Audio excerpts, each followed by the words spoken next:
Hello friends, welcome back to learn English या YouTube चॅनलवर आपले सर्वांचं मनापासून स्वागत आहे. काल तुमचा मराठीचा पेपर होता. तुम्ही खूप चांगला सोडवला असेल. आता 27 तारखेला तुमचा इंग्रजीचा पेपर आहे. तर त्यामध्ये ग्रामरला खूप महत्त्व आहे.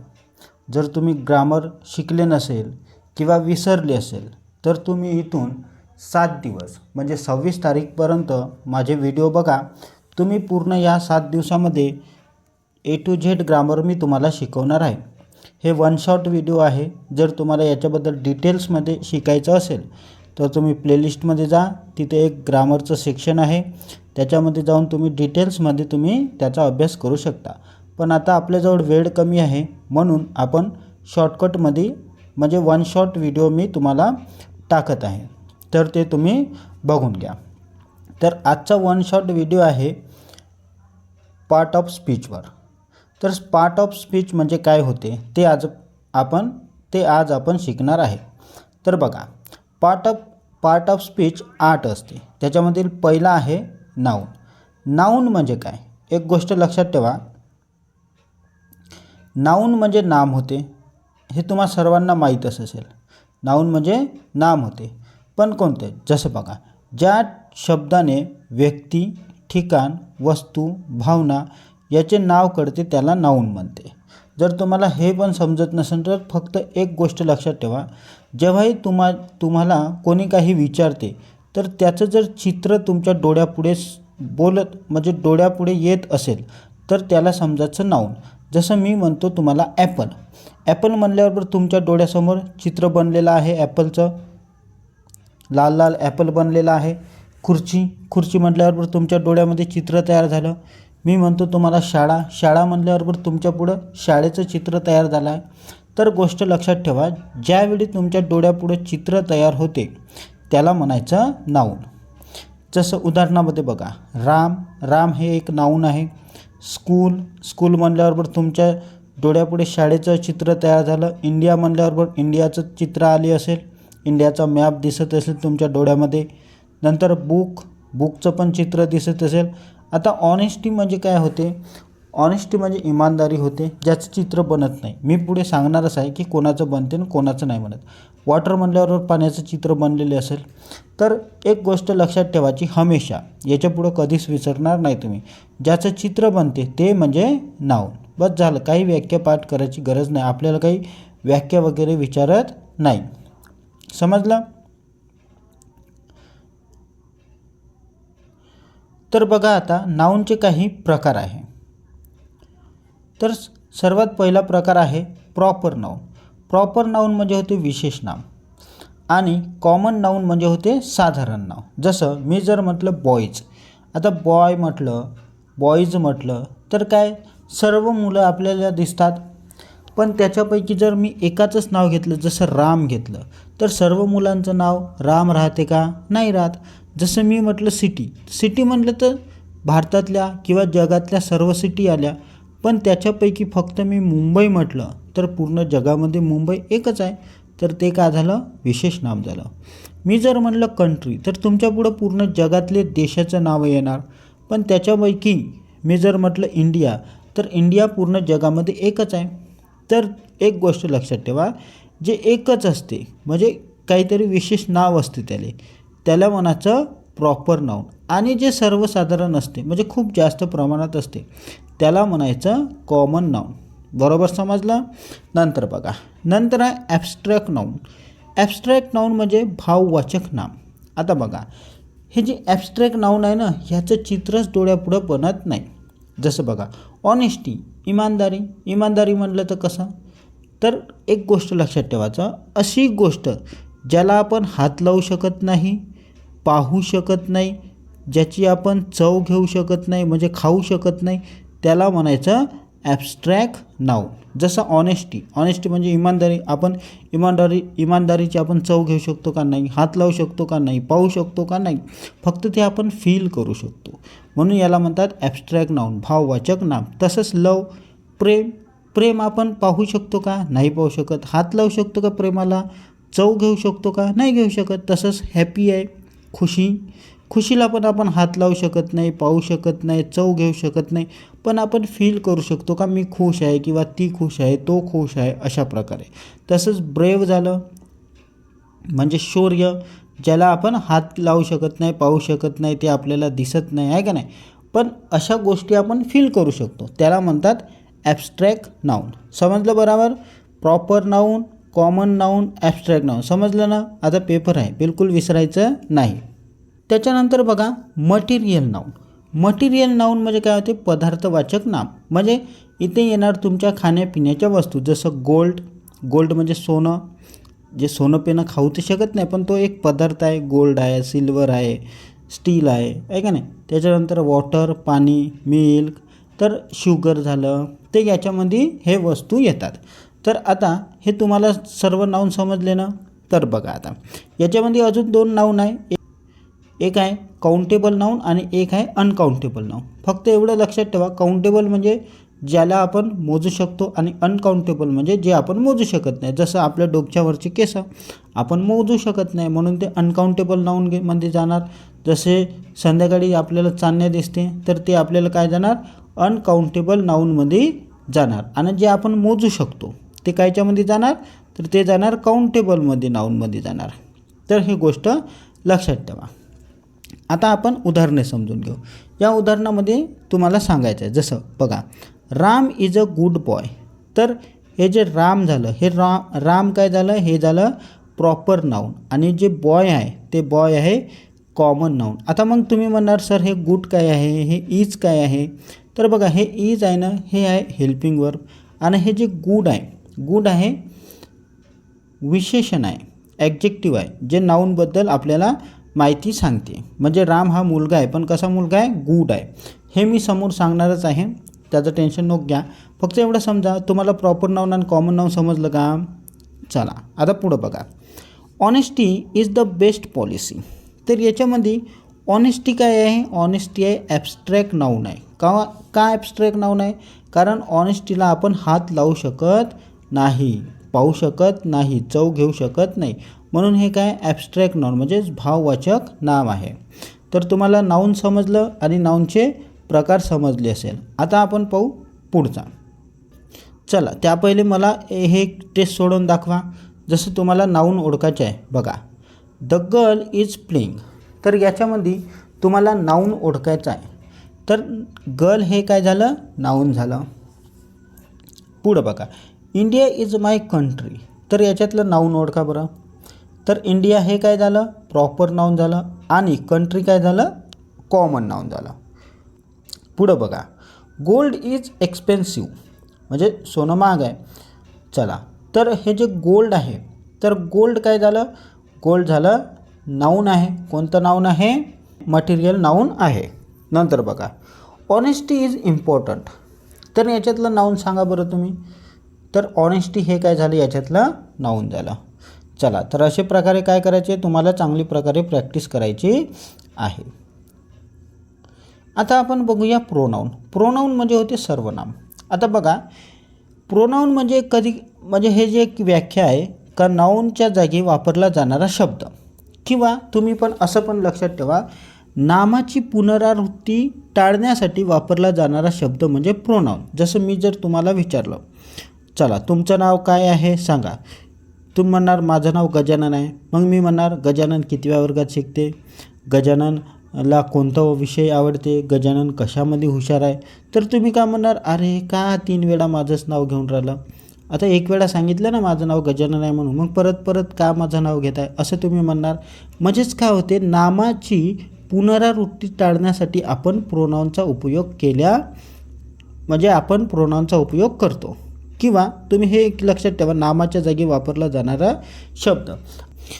आता मी तुम्हाला नाऊन आणि प्रोनाऊन म्हणला एक कॉमन डिफरन्स सांगतो, जे तुम्ही आयुष्यामध्ये कधीच विसरणार नाही. बघा, नाऊनचं काय सांगितलं होतं मी? ज्याचं तुमच्या डोळ्यामध्ये चित्र बनते ते आहे नाऊन, आणि ज्याचं चित्र बनत नाही ते आहे प्रोनाऊन. लक्षात ठेवा. जसं मी म्हणतो, बाहेर एक मुलगा आहे, तर तुमच्या डोळ्यामध्ये मुलाचं चित्र बनलं, मग मुलगा म्हणजे बॉय काय झालं, तर हे झालं कॉमन नाऊन झालं. मी म्हणतो बाहेर कोणीतरी उभं आहे. कोणीतरी म्हणजे कोण? तुमच्या डोळ्यामध्ये चित्र तयार होते का? नाही होत. चित्र बिलकुल बनणारच नाही. कोणीतरी म्हणजे कोण? आपल्याला काही माहीत नाही. त्याला म्हणायचं प्रोनाऊन. समजलं ना? जर चित्र बनलं तर नाऊन आणि चित्र नाही बनलं तर प्रोनाऊन. किती सोपी आहे. तर हे गोष्ट तुम्ही बिलकुल लक्षात ठेवा. जसं आपण उदाहरण बघू. बघा, राम इज अ बॉय. आता राम इज अ ऑनेस्ट. तर बघा, राम इथं पण आलेला आहे आणि राम इथं पण आला आहे, म्हणजे रिपीट झालेलं आहे. तर रिपीट नाही झालं पाहिजे म्हणून आपण ह्या रामच्या जागी काय करणार आहे? ही टाकणार आहे. काय टाकणार आहे? ही. तर मग राम इज बॉय आणि मग रामच्या जागी काय टाकलं? ही. तर मग काय झालं? He is honest. तर ही काय आहे? ही आहे प्रोनाऊन. तर अशा प्रकारे तुम्ही प्रोनाऊन लक्षात ठेवायचं आहे. चला, तर प्रोनाऊन एक आता तुम्हाला हे इम्पॉर्टंट प्रोनाऊन आहे जे तुम्हाला लक्षात ठेवायचं आहे. I, you, he, she, it, we, they, me, him, her, us, them, my, your, his, her, our आणि देअर. तर हे काही महत्त्वाचे प्रोनाऊन आहे. याच्याबद्दल तुम्ही म्हणजे हे प्रोनाऊन तुम्ही काय करायचे आहे? लक्षात ठेवायचे आहे. आणि जर तुम्हाला प्रोनाऊनबद्दल अजून डिटेल्समध्ये जर माहिती करून घ्यायचं असेल तर तुम्ही प्लेलिस्टमध्ये जा. तिथंसा ग्रामर नावाचं एक काय आहे प्लेलिस्ट आहे, त्याच्यामध्ये तुम्ही जाऊन हे प्रोनाऊन डिटेल्समध्ये शिकू शकता. चला, काही आपण उदाहरण पाहू. शी हॅज अ बुक. तर हे शी काय झालेलं आहे? हे आहे प्रोनाऊन. It is new. तर इट काय झालेलं आहे? प्रोनाऊन झालेलं आहे. आणि हे बुक काय आहे? बुक तर आपलं नाऊन आहे, कॉमन नाऊन आहे, लक्षात ठेवा. न्यू काय आहे? इज काय आहे? हॅज काय आहे? तर हे मी तुम्हाला समोर सांगणार आहे. बघा आता, द बॉईज आर प्लेइंग. तर बॉईज काय झालेलं आहे? प्रोनाऊन झालेलं आहे. They are happy. तर दे काय झालेलं आहे? प्रोनाऊन झालेलं आहे. तर असे तुम्हाला उदाहरण येते परीक्षेमध्ये. तुम्हाला त्याचं noun, pronoun, adjective, verb, adverb हे सर्व ओळखायचे असते. तर तुम्ही आता कधीच विसरणार नाही असं मला खात्री आहे. चला, तर आपण आता प्रोनाऊनची प्रॅक्टिस करू. मला तुम्ही ह्या रिकाम्या जागेमध्ये काय येते ते मला सांगायचं आहे. जसं बघा, राम इज माय फ्रेंड. रिकाम जागा इज ऑनेस्ट. तर बघा, आता इथं कोण आलेलं आहे? राम आला आहे. राम कोण आहे? तर मुलगा आहे. लक्षात ठेवा, मुलासाठी ही लावले जाते आणि मुलीसाठी शी लावले जाते. लक्षात ठेवा. त्याच्यानंतर बघा, प्राणी किंवा वस्तू जर असेल किंवा लहान मूल जर असेल तर त्याला इट लावल्या जाते. हे तुम्ही एक गोष्ट बरोबर लक्षात ठेवा. मुलगा असेल तर ही आणि मुलगी असेल तर शी. लक्षात ठेवा. मग आता बघा, इथं कोण आलेलं आहे? तर राम आलेला आहे. राम कोण आहे? मुलगा आहे. तर मग मुलासाठी काय लागते? ही लागते. मग इथं काय येणार? ही येणार. मग कसं झालं हे? Ram is my friend, he is honest. आता पुढं बघा, द गर्ल्स आर हिअर. रिकाम जागा आर सिंगिंग. तर इथं कोण आलेलं आहे? मुलगी आली आहे. मग मुलीसाठी काय लागते? तर शी. तर ह्या रिकाम जागेत काय येणार? शी येणार. नंतर बघा, धिस इज माय पेन. आता धिस इज माय पेन म्हणजे हे माझी पेन आहे. तर त्या पेनीसाठी इथं इट इज आलं. आत्ताच मी सांगितलं प्राणी, वस्तू किंवा लहान मूल. लहान मूल याच्यासाठी, कारण जे मूल लहान असते ना ते आपल्याला समजतच नाही मुलगा आहे की मुलगी आहे. आता लहानच्या मुलाला कसं ओळखणार आहे का नाही? तर मग त्याला ही लावणार का शी लावणार? कन्फ्युजन होते ना. तर अशा वेळी काय लावायचं? इट लावायचं. म्हणून मी तुम्हाला म्हटलं प्राणी, वस्तू आणि लहान मूल जर आलं तर इट लावायचं. मग इथं काय आलेलं आहे? पेन आलं आहे म्हणून इथं इट लावलेलं आहे. तर इट इज काय येणार मग? माय पेन. तर अशा प्रकारे तुम्हाला काय करायचं आहे? प्रोनाऊन सोडवायचं आहे. जर पेपरमध्ये आलं तर हे मार्क जाऊ द्यायचे नाही. आता आपण बघूया वर्बबद्दल. वर्ब म्हणजे क्रियापद होते किंवा कोणी कोणी याला क्रिया पण म्हणते. काही फरक पडत नाही, क्रिया म्हणा किंवा क्रियापद म्हणा. बघा आता, वर्ब म्हणजे होते काम. काम म्हणजेच क्रिया. ज्या शब्दाने क्रिया कळते त्याला काय म्हणायचं, वर्ब म्हणायचं. आता वर्बचे प्रकार आहे V1, V2, V3 असे काय आहे प्रकार आहे. तेवढे आता तुम्हाला जर माहीत असेल तर ठीक आहे, नसेल माहीत तर मी शॉर्ट व्हिडिओ टाकत असतो फक्त आणि फक्त वर्बवर. ते तुम्ही शॉर्ट व्हिडिओ पहा, बिलकुल 3-4 सेकंदाचे असते, जास्तीत जास्त 10-12 सेकंदाचे असते, तर तेवढं तुम्ही करू शकता. तर हे बघू शकता. जर बघा आता वर्ब, तर शी रन्स, तर रन्स म्हणजे ती धावत आहे, रन्स आहे ना, तर धावणे, धावण्याला काय म्हणतात, क्रिया म्हणते. नंतर बघा दे प्ले, प्ले म्हणजे खेळणे. आय ईट, ईट म्हणजे खाणे. ही राईट्स, राईट्स म्हणजे लिहिणे. तर हे प्ले हे रन, हे प्ले, हे ईट, हे राईट्स, हे काय झाले आहे सर्व, हे आहे वर्ब आहे.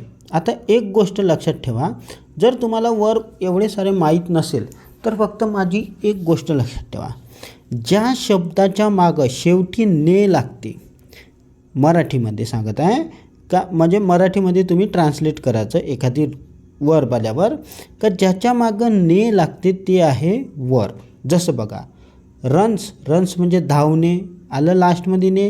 प्ले म्हणजे खेळणे, आलं लास्टमध्ये ने. ईट म्हणजे खाणे, आलं लास्टमध्ये ने. राईट्स म्हणजे लिहिणे, आलं लास्टमध्ये ने. तर असं काय येते, ने येते. उठणे, बसणे, खाणे, पिणे, झोपणे, चालणे, लिहिणे, वाचणे, ऐकणे, सर्वांच्या शेवटी काय येते, ने येते. तर जिथं ने येते ते काय आहे, वर्ब आहे. तर हे गोष्ट तुम्ही बरोबर लक्षात ठेवा. आता बघा हेल्पिंग वर्ब. आता जे मी सांगितलं ईट, रन, तर हे काय आहे, हे आहे मेन वर्ब. आणि हे जे आहे हे आहे हेल्पिंग वर्ब. जसं ॲम, इज, आर, वॉज, वर, has, have, will, shawl, had, हे सर्व काय आहे, हे आहे हेल्पिंग वर्ब. आणि याच्या पहिले जे आपण बघितले होते जसं प्ले आहे का नाही, प्ले झालं, राईट झालं, ईट झालं, हे सर्व काय आहे, हे आहे मेन वर्ब आहे आणि हे आहे हेल्पिंग वर्ब. तर ह्या दोघांचा डिफरन्स लक्षात ठेवा तुम्ही. जसं आपण एक्झाम्पलमध्ये पाहू. बघा शी इज प्लेइंग, ती खेळत आहे. तर शी झालं प्रोनाऊन झालं. आणि इथं बघा इज आहे हेल्पिंग वर्ब आणि प्ले आहे मेन वर्ब. प्ले म्हणजे खेळणे, आता ने आलं ना शेवटी, तर ज्याच्या मागं ने येते ते आहे मेन वर्ब. जसं खेळणे, तर हे झालं मेन वर्ब आणि इज झालं हेल्पिंग वर्ब. म्हणजे मेन वर्बला हे काय करत आहे, मदत करत आहे. पुढं बघा दे हॅव कम्प्लिटेड वर्क. तर कम्प्लिटेड म्हणजे काय होते, पूर्ण करणे, आलं शेवटीने.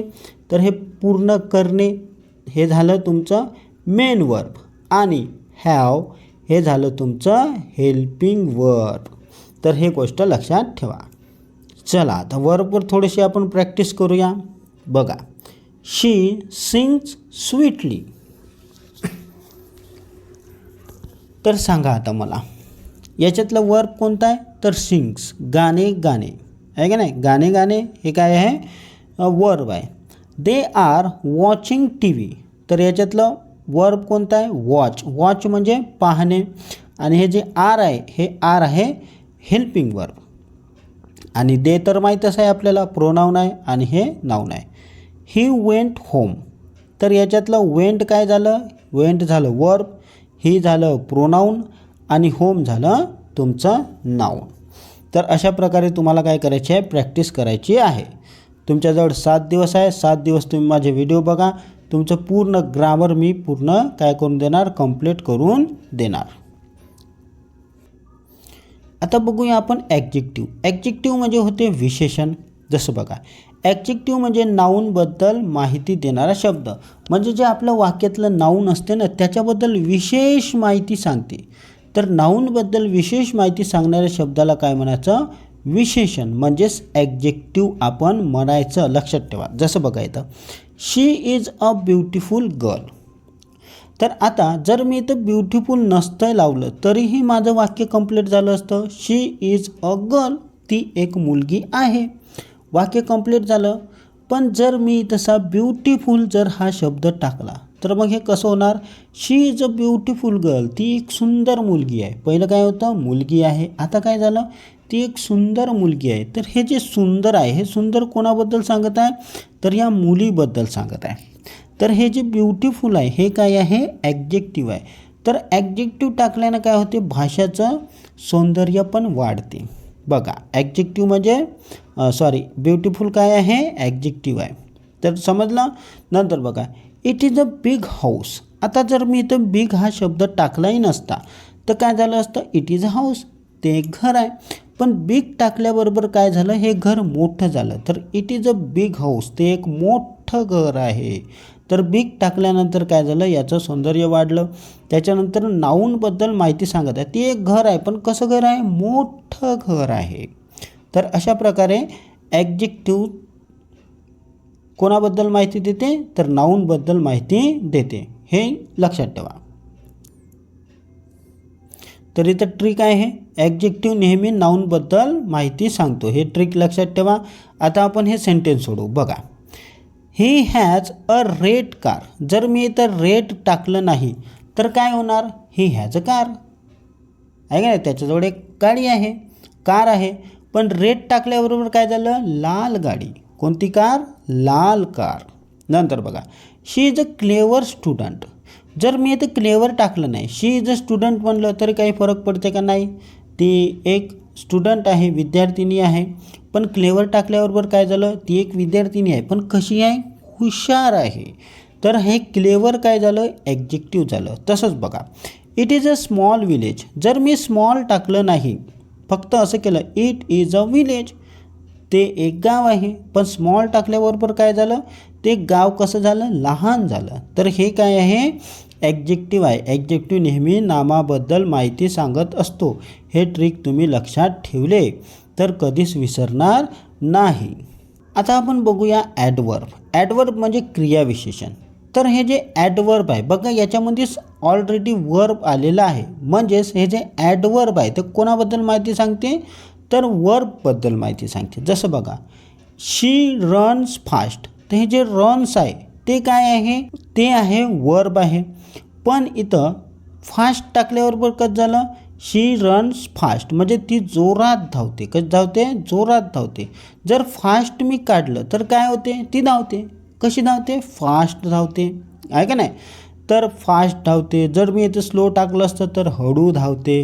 असं काय होते, वाक्याचा अर्थ बदलते. पण हे कोणाबद्दल माहिती सांगते, तर हमेशा वर्बबद्दल माहिती सांगते. आणि इथं वर्ब ऑलरेडी आलेला आहे, ॲडवर्बमध्ये ऑलरेडी वर्ब आलेला आहे. तर याच्यावरूनच तुम्ही लक्षात ठेवायचं का जो वर्ब ॲडवर्ब असते तो वर्बबद्दलच माहिती सांगतो. पुढचं बघा ही स्पीक स्लोली.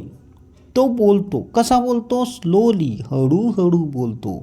जरी तुम्ही फास्ट टाकलं असतं तर जोरात बोलतो आहे का नाही. जर इथं मी लाऊडली टाकलं असतं तर मोठ्याने बोलतो. तर काय होते, हे जे शब्द आलेले आहे ते कोणाबद्दल माहिती सांगते, तर वर्बबद्दल. तर वर्ब ओळखता आला पाहिजे. जसं पुढचं बघा दे वर्क हार्ड.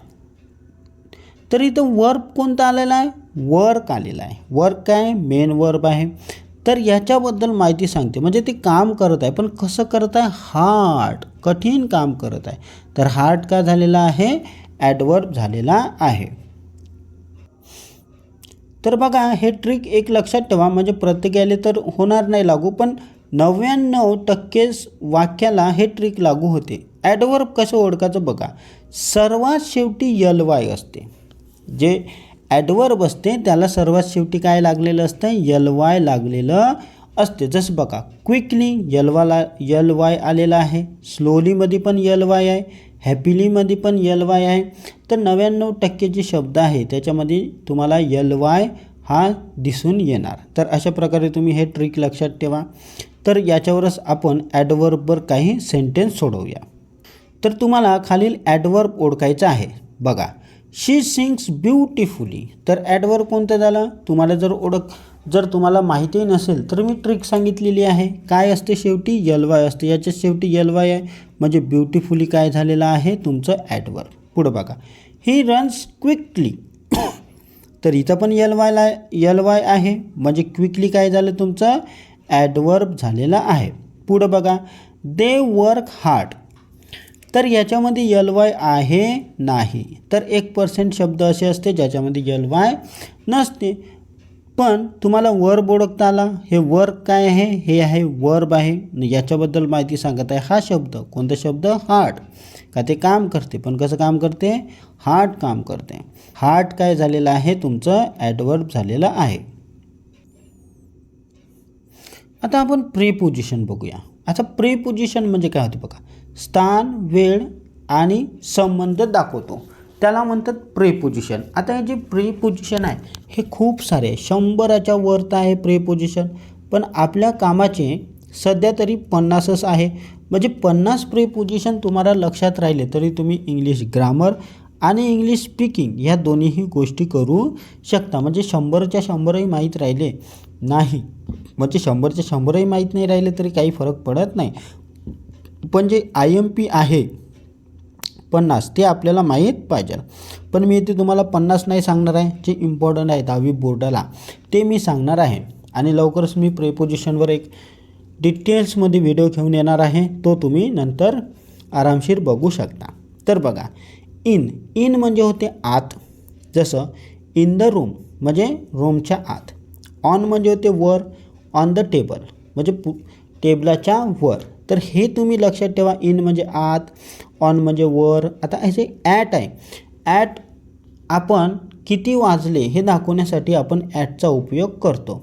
तर ॲट 5 PM किंवा जसं आपण एखाद्या गावात आहे किंवा शहरामध्ये आहे त्याच्यासाठी पण आपण ॲटचा उपयोग करतो. जसं आपण म्हणतो ना at Mumbai, at Yavatmal, at तुमच्या गावाचं नावाच्या पुढं पण तुम्ही ॲट टाकू शकता. नंतर बघा अंडर म्हणजे च्या खाली. तर अंडर द ट्री म्हणजे झाडाच्या खाली.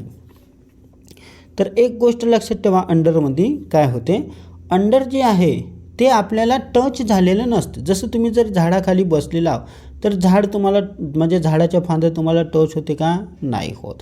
किंवा जसं कॅट आहे, कॅट अंडर द चेअर, तर कॅट चेअरच्या अंदर आहे तर चेअर त्याला टच झालेली असते का? नाही झालेली असतात. तर लक्षात ठेवा, अंडर म्हणजे च्या खाली. बिटवीन म्हणजे होते दोघाच्या मधात, म्हणजे काय होते?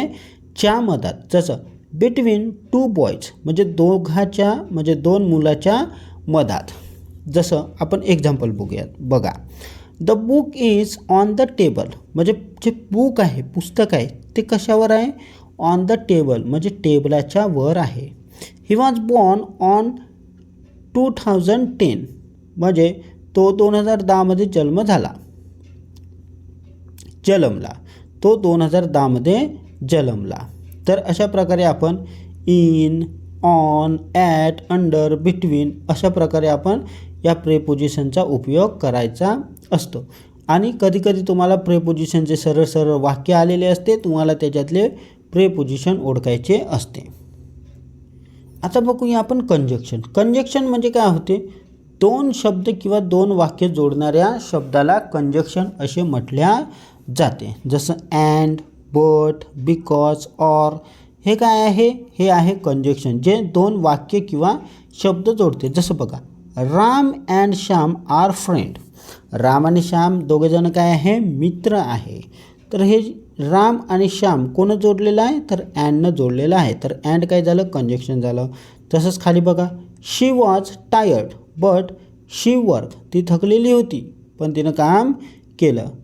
तर हे जे बट आहे हे बट काय आहे? कंजक्शन आहे. तर दोघा जणाला म्हणजे 2 वाक्याला काय केलेलं आहे? बटने जोडलेलं आहे. इथं 2 शब्दांना अँडने जोडलेलं होतं.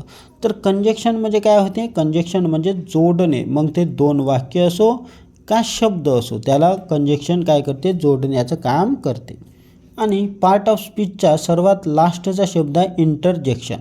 इंटरजेक्शन म्हणजे आपल्या भावना व्यक्त करण्यासाठी आपण ह्या शब्द वापरला जातो. जसं वॉव, ओहो, अलास, हुर्रे हे शब्द आपल्या भावना व्यक्त करण्यासाठी आपण काय करतो?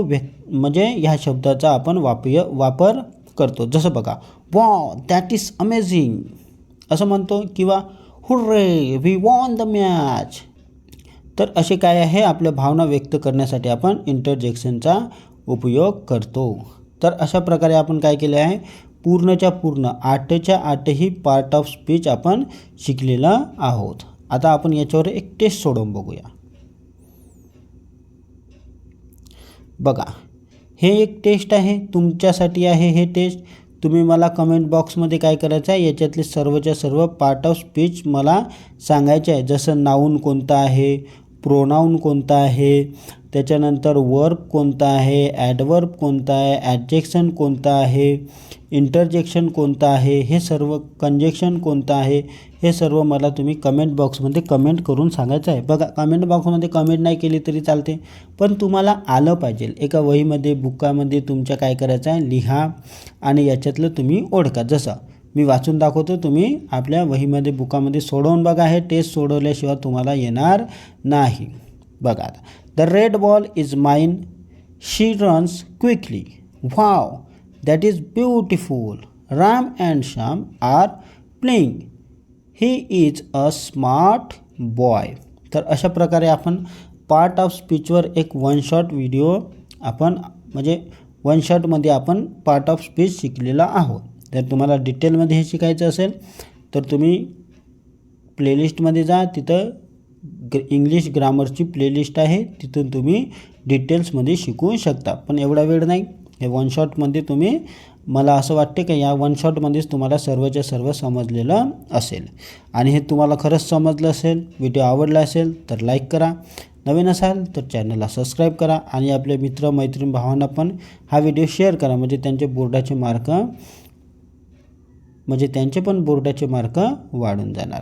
चला आता भेटूया उद्या एका नवीन टॉपिकमध्ये. त्या टॉपिकमध्ये मी तुम्हाला अजून एका वन शॉटमध्ये जास्तीत जास्त ग्रामर कवर करण्याचा प्रयत्न करतो. तर आपल्याला 7 दिवसामध्ये काय करायचं आहे, पूर्ण ग्रामर आपल्याला कंप्लीट करायचं आहे, म्हणजे आपले ग्रामरचे मार्क कुठेच गेले पाहिजे नाही. चला आता भेटूया पुढच्या व्हिडिओमध्ये, तोपर्यंत प्रॅक्टिस करा.